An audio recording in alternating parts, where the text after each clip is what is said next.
Improve it, peeps. Welcome to today's show. I am so excited you're here. If you're new, I'm Erin. And if you're an OG Improve it, peep, welcome back. I am so thrilled for today's show. And if you are new, like I said, I want to just give you a quick insight into what you've clicked play on. Improve It is not just the podcast. We are an improv-infused talent development company for a new generation of work. And our purpose is to elevate how you work through play. I'm your host, Erin, your girl. I'm the Chief Edutainment Officer at this amazing organization and founder. And I'm also the author of the new leadership book, I See You, A Leader's Guide to Energizing Your Team Through Radical Empathy. And no one likes to assume things. You know what that means. You make an ass out of you and me. But I would assume that you listening are a people leader. And you're somebody who genuinely cares about the lives that you touch, the people you lead, and you are here to make this world a better place. So I just want to give a shout out to our peeps community. That is what we call the community of listeners who tune in week after week to this show. Y'all are the real deal. So thank you for always showing up, for investing in yourself. And I also want to say thank you so much for all of you who have recently left an iTunes review. I know you listen to podcasts and every host is like, please rate and subscribe. It's so annoying, but I got to tell you why we do it. It's because it brings amazing guests to this show. The only way that they know that we have an audience is by hearing from you in the reviews. And then it also helps us bring more amazing peeps to this community. So I want to shout out to Krufiner. I think that's how you say your name. And you said the power of self-care. Well, first off, you are pure energy, Krufner says. My heart is bursting. Thank you for sharing this message of what a trajectory life can have when we first stop and care for ourselves. Thank you, Krufner. We love you for leaving the review. And if you are a listener listening and you have not yet left a 5-star review on iTunes, it would mean the absolute world. So please do that. But let's get into the nuts, the bolts, the meat, the potatoes, why you are here today's show. So today is all about what should you do when you start to outperform your boss. And I want to get right into it because this episode is actually directly lifted from a question from one of our amazing Improve It Peeps community members, Danielle. So let's listen to that question right now. Hello, Erin and the Improve It Peeps. My name is Danielle, and my question is, how do you manage up with a manager who gets uncomfortable when you or others reporting to them do well, and they, in response, become super critical of you? I'd love to know what you think. Thank you. Okay, Danielle, I love this question. And I want to just first send some love your way because it's not easy to be led by a leader like this. It's not easy to be led by somebody who is not healed enough themselves to lead others. And that's ultimately what is going on. We talk about this in my book, I See You. But in order to be a selfless leader, to care about your wins as their own, they have to love themselves and they have to do a lot of deep work to do that. And it just sounds like this leader, for the rest of this show, we're going to call him Chad, has not done that deep work. And what you're feeling is, unfortunately, the aftermath of that. So I just want to start by everybody taking a moment and thinking about this question. And maybe you can relate to it. Maybe you have been led by someone who didn't genuinely care about your success. Or maybe the reverse. Maybe you were the person that was in a negative space and didn't have capacity to be a selfless leader. And I want you to think about both scenarios and what that felt like, because to be led by someone who doesn't genuinely care about your wins is very hard. And to be the flip side of that, the Chad, the leader who is not caring about your success, who has no capacity to care for someone else because they are stuck in their own rabbit hole of shame and ego, is hard too. We don't want that for Chad. We don't want that for ourselves. We don't want that for other people. So ultimately, where Chad, this leader of Danielle's, is, and just side note, I really don't know if his name is Chad. I have no clue what his name is. I'm just calling him Chad for the purpose of this discussion. But ultimately, Chad is something that we call upset you. In the book, I See You, A Leader's Guide to Energizing Your Team Through Radical Empathy, which you can buy anywhere, I talk about two types of people. There's upset yous and there's upward yous. Upset yous are the people who are going through their lives angry and upset because they have not given to themselves first. For example, upset you might wake up late with their alarm and hit snooze one too many times and run around their home like they have hot coals under their feet trying to get ready, then go to the bathroom to brush their teeth and squirt toothpaste all over the countertop, and then run to their sock drawer where they throw things out like the Tasmanian devil looking for the most perfect pair of socks that are definitely not there. And then they run because they live in a big city to the bus stop, or they jump on the extra crowded 151 where they stand with their hand held high above their head, holding on for dear life while directly staring into the armpit of a complete stranger. Their iPhone is in their other hand and they're looking at it because it's not best practice to make eye contact with someone's armpit. Once they finally get to work, they decide they deserve a treat. So they go to the local Starbucks where they wait in line and then go to their desk where they pray that their coworkers don't indeed notice that they are 15 minutes late again. After Upset You sits down at their desk, they open up their laptop and go right to their email, and they angrily respond to a vendor who sold to them that day, and they respond with haste because no one sells to them. After that, they pick up a Post-it note on their desk, which has a to-do list, or AKA one task that they left from the day before, because there's no formal rhythm or intention to the way that they start their day. Upset You lays their head on their desk and sighs after this interaction because this is Groundhog's Day. It's the same day after day after day. How many of these scenarios can you relate to with Upset You? And I got to tell y'all, Upset You is a true story. It is mine. It is how I started every day as a new business owner, how I came into the office with my new team, how I started my interactions with clients and partners. And it was my life, and it was the pattern that I knew from a very young age. And I knew in order to scale and grow this business, to scale and grow my team, to scale myself personally, I had to become a different version of myself. And that had to become Upward You. And I want to lead you through some steps that you, Danielle, can take to help Chad go from Upset You to Upward You. And these are going to be steps that you are going to have to take. Unfortunately, these steps are going to cause you to manage up, lead up. And I promise you there's growth opportunity in there for you as well. But you're going to have to be the bigger person here and really show this leader how to be the leader you want to be led by. So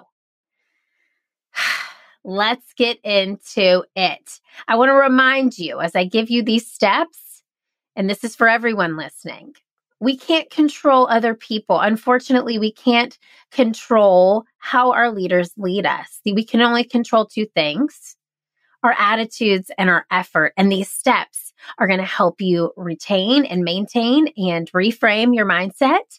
And they're going to help you also put in the effort to show this leader how it can be done. So here's a step to help Chad go from an upset you to an upward you. Step 1. Danielle, you are going to reframe your wins as team accomplishments. So every win that you have is ultimately holding up a mirror to Chad. Maybe Chad was used to being the winner and having the most wins on his team, and your wins are sparking some sort of scarcity inside of him that there's not enough. Maybe your wins are holding up a mirror to Chad that he's not the top dog in his field, and it's causing him to have a little bit of envy. When you become the bigger person and you tie back your wins to your leader's guidance, you make the Chads of the world feel important. So here's an example. Let's say you completed a project and it was a pretty big project and you're getting accolades for it at work, and Chad has not acknowledged, nor has Chad said good job or accepted your win as a team win. You could say to the team, with Chad's direction, I was able to complete project XYZ. And this not only gives praise in front of people to Chad, it makes Chad feel included because there was probably an opportunity in there where Chad did give you direction, and it makes them feel less threatened. So by bringing them into the win, making them feel a part of it, you're ultimately, again, showing Chad how to be the leader you want to be led by. That's step 1. Step 2. To move Chad from upset you to upward you, you are going to proactively ask for feedback. So before Chad has an opportunity to give you feedback on a project, you're going to ask for it. So here's an example. Hey, Chad, I am wrapping up project XYZ, and I would love your thoughts. And you go to Chad before he ever schedules the one-on-one. This, again, makes it more collaborative, and it changes the tone from, reactive criticism to a collaborative, trusting, supportive environment, because you're showing Chad, I trust your opinion. You're asking for it. You are being proactive and solutions-oriented, which leaders love, and you're communicating throughout the entire process. Here's step 3. Okay, now again, this is like swallowing, what do they call it? Swallowing the frog. You're dropping the ego, okay? Ultimately, what you're doing here in step 3 is you are really showcasing to Chad how you want to be led. So step 3, you are going to give Chad praise and make Chad the expert. Let me preface this by saying, by managing and leading up, this is only going to help you lead. You're not just a leader on the people that are directly reporting to you.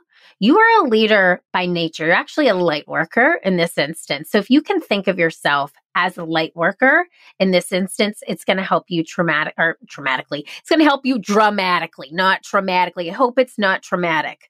So you're going to recognize Chad's contributions, especially when they genuinely did help. So, hey, Chad, thank you for that insight. You really helped me improve Project XYZ. Hey, Chad, thanks for having that chat with me the other day. It made me think a lot about the next steps on this project. I'm feeling pretty good. Hey, Chad, thank you for the time that you gave me. I know you got a busy schedule. It meant a lot to me. You gave me that 10 minutes. This praising can be done in private or in public, but I will tell you, a little goes a long, long way.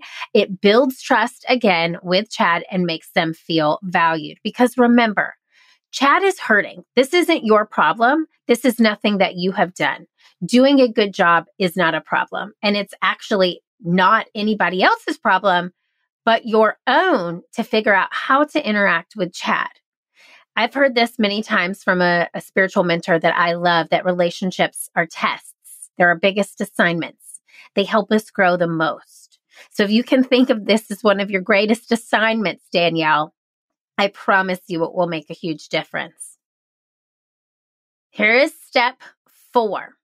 When you hear criticism from Chad, you're going to offer solutions. So Chad gives you some feedback. Hey, you know what, Danielle? Project XYZ was not exactly what I was hoping for. And you can, or he might say, hey, you missed a critical detail in Project XYZ. Your response to Chad is to offer a solution. It could say something like this. Thanks for pointing that out.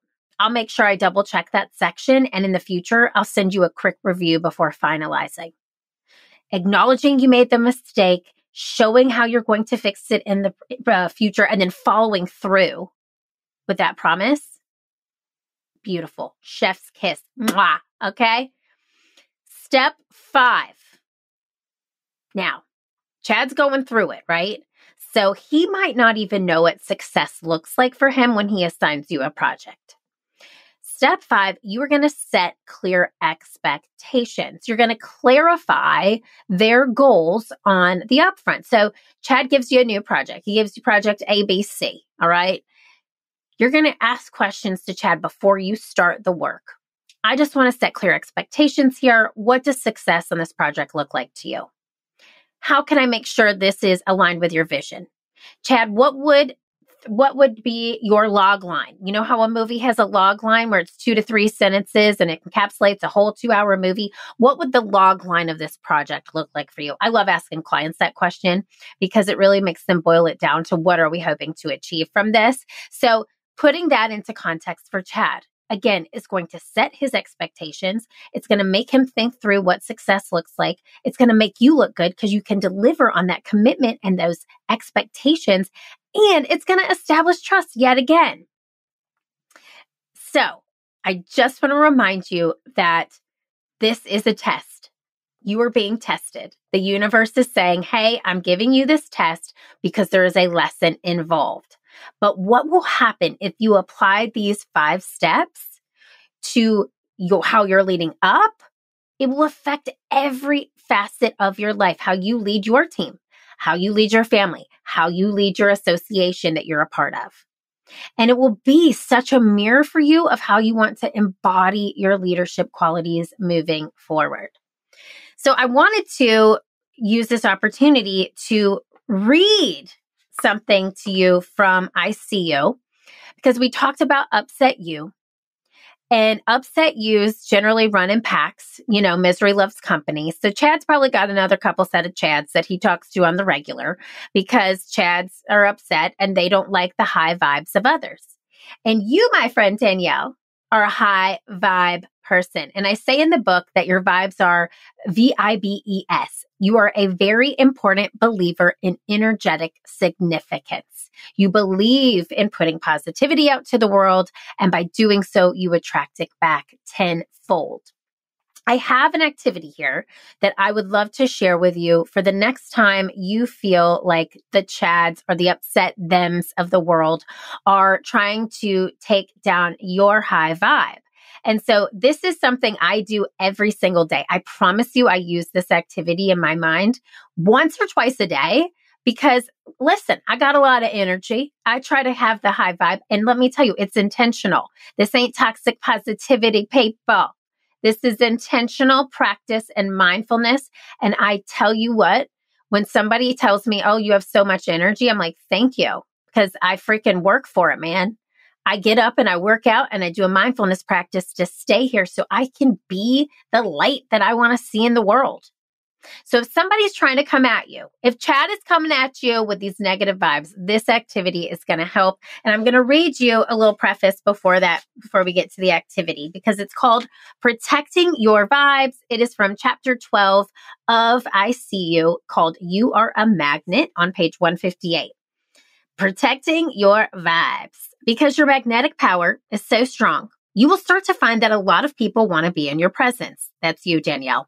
There may be many upset thems who'd want to feel your upward you vibes and hope that just by being in your presence, you can change the way they feel and see the world. Be cognizant of the people you interact with who increase your vibes and leave you feeling more energized and fueled. Notice the people who lower your vibes and make you feel exhausted and depleted. You will know exactly when this happens because you will feel the shift in yourself. You will feel your own vibes start to diminish and you will go back to upset you patterns. When you feel this energetic shift, Here's an immediate thing to do to protect your vibes. Immediately, imagine yourself wrapped in a cape. Think of this cape as a cape that a superhero wears to show off and protect their powers. Imagine the back of the cape has the words Energy You on it in big, bold capital letters. Let's imagine that you're about to have a meeting with someone who you know has upset you tendencies and will lower your vibes, the Chads. Put on your Energy You cape and wrap yourself in it tightly. Imagine yourself being enclosed inside it.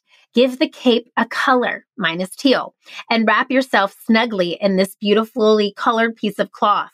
Feel the warmth of the cape and tell yourself, I am safe, I am loved. Then walk into the meeting with the upset you, knowing that your own vibes are protected. Be your loving, kind, and compassionate self, but don't let the upset you steal your energy.